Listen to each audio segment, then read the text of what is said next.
made this song for Ryan and your friend, mainly your friend. Ha ha ha! Brennan Reviews made this for you, baby, and your daddy. No, seriously though, restart the fucking beat.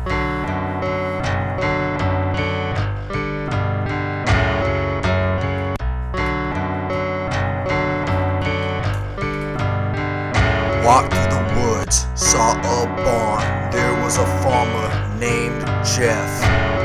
Holy shit, the bulge in his pants was so fucking big, it made my butthole pucker up. I walked up to that man and grabbed his big bulge in his pants. The overalls unbuckled as I went to town. Bent over that haystack, took it like a man. Oh shit, too big for my fanny. Shoved it so far up my rear end, it hit my stomach like a backhand. Need some help with this shit, come in a gallon. Yeah. Thunder whinnied and stamped as his legs by the mirror heat. Still, he had done this many times before and so allowed himself to be led up to the breeding stand and by Nicolette Bauer. His father helped him settle into place. The mare snorted as the large dick penetrated her vagina and the silent began to thrust in and out.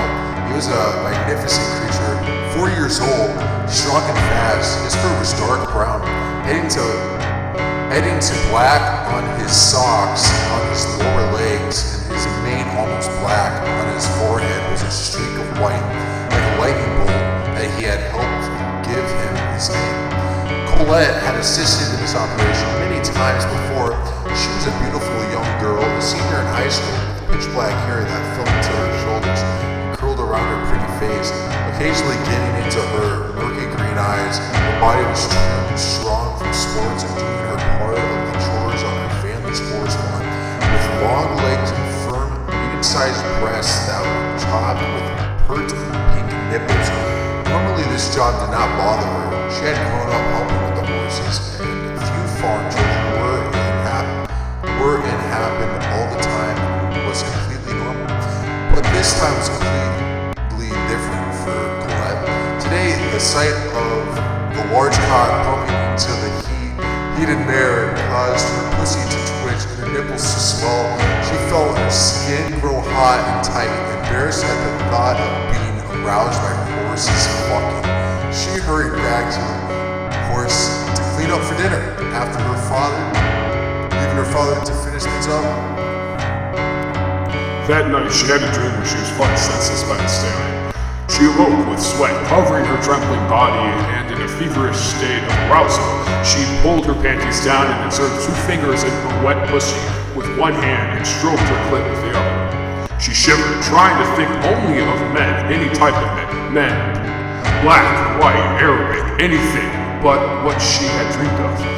But her mind kept conjuring images of thunder, sweating and blowing as he completed his gallop, and the immense penis she had seen him use on the mare. No, she moaned. Once again, she tried to force her thoughts elsewhere. Once again, her mind betrayed her, and when the unbidden image of a giant horse dick appeared, it seemed gushing out all over her lithe body, covering her with its wetness. She exploded in a tremendous toe-curling orgasm that seemed like it would never end. Her muscles stiffened, her hips shoved themselves up her fingers, and she gasped in ecstasy through tautly held neck muscles. Jerking and shuddering, her lips slowly came to a halt as her orgasm subsided. Without thinking, she brought her fingers to her lips and tasted herself. The taste seared itself across her tongue, and she sucked strongly on her fingers until her juices were gone. After her breathing slowed to normal, Colette staggered into the bathroom to wash up a little.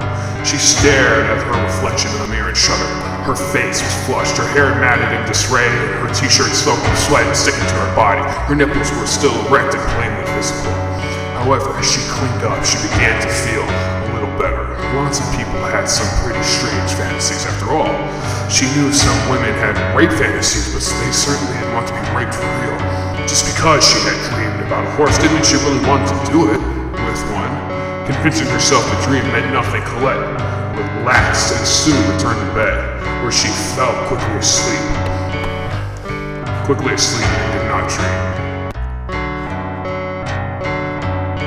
Colette managed to go several days without thinking much about the horses in a sexual manner. She was rather relieved she wasn't really a sicko then, she had just had a fantasy. But if it was just a fantasy, she would never follow through. Then thinking about it wouldn't hurt, right? Right. She would soon forget about it. But fate had other plans for Nicolette. As a flowering teenager, she was often horny, and she still didn't have a boyfriend. There were no boys in her small town school she was interested in that were not already taken. She was no virgin, and the lack of sex was bothering her, but she wasn't going off to jump in the sack with some guy to get herself off. There was another complication. Since it was spring, quite a few of the mares were coming in heat. Every day or two, she got to witness more erect horse cocks and more sweaty horse sex. Each time her dreams were filled with mighty stallions fucking her into senseless ecstasy. She would waken with a soaking wet pussy. Her overall horniness rose to a nigh intolerable level. Masturbation just wasn't getting the job done. It brought temporary relief but couldn't make a dent in her overall agitation. Something had to give. One night in late April, something finally did. The high schooler approached the stallion and placed her arms around his neck, molding her body against his as best she could for warmth.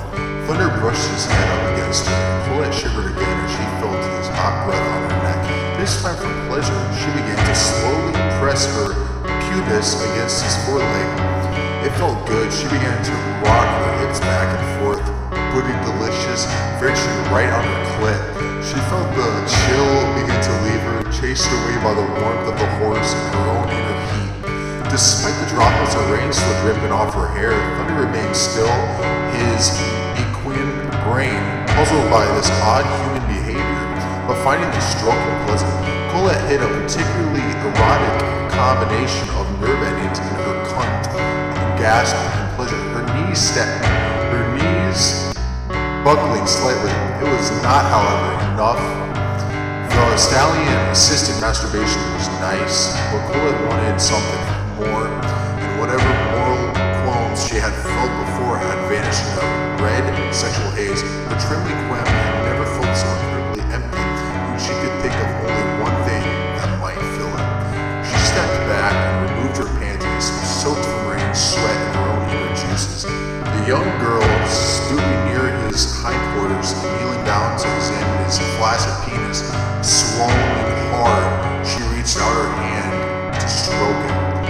The shaft in its protective sheath was soft and warm. Thunder shivered a bit at the unexpected touch, but remained quiet. With her other hand, Colette inserted one finger, then a second into her pussy. Outside, the storm continued to howl, covering all the sound inside the barn with its rain and thunder. Slowly, the great shaft began to fill with blood and expand. Nicolette's mouth grew dry as it approached its full length. She knew that the only way she could get any relief was to take the mammoth penis inside of her, to fuck it until she came. She added a third finger and twitched as her thumb brushed her clitoris. The horse snorted and